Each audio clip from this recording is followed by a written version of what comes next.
මේක මගේ ගම. මේක උඹේ ගම. ගමට ප්‍රශ්නයක් නම් මං එතන.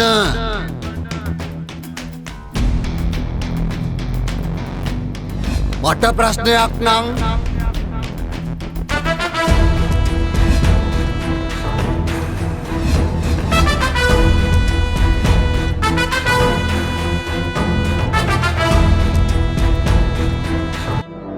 මට ප්‍රශ්න නෑනේ.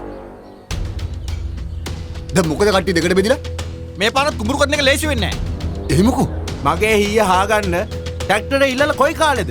තාම මෙතන සර්විස් කරේ නැහැ, පාර්ට්ස් නැහැ කිය කොට උඩ තියානේ. මම මොනව කරන්නද ලොකු අයියේ? පාර්ට්ස් ටික හොයාගන්න බැරුණා තාම. ගිය කන්නට වැඩ ඉවර කරලා ගැලවුවා පාර තාම එහෙමමයි. ලොකු අයියේ අනික මෙයාගේ ට්‍රැක්ටරෙන් හානිලන ගණන් දවසින් දවස වැඩි වෙනවා. හිම දෙන්න අපි ගාව සල්ලි නෑ.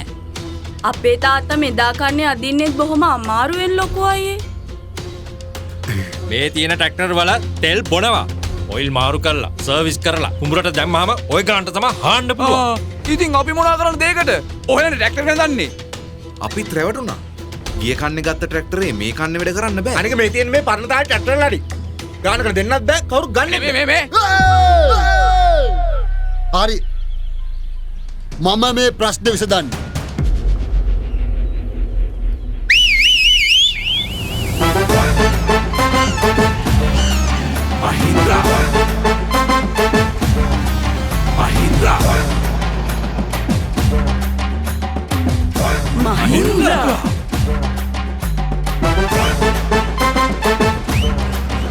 දැන් ඉතින් බය වෙන්න දෙයක් නෑ.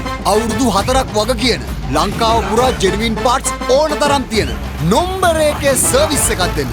ලංකාවේ එකම ට්‍රැක්ටරේ සුපිරියටම තෙල් වැඩ.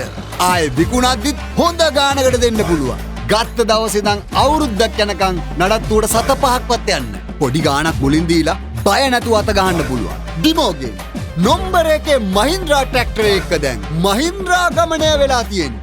ආයෙත් ගමේ නෙවෙයි. රටේම ට්‍රැක්ටර් ප්‍රශ්න ඉවරයි. මුළු රටේම ගොවිබිම්වල ට්‍රැක්ටර් ප්‍රශ්න විසඳන ගොඩමඩ දෙකම බලපුළුවන්කාරයාගේ සශ්‍රීකත්වේ ආගමනය මේ මහින්ද්‍රා ගමනයයි.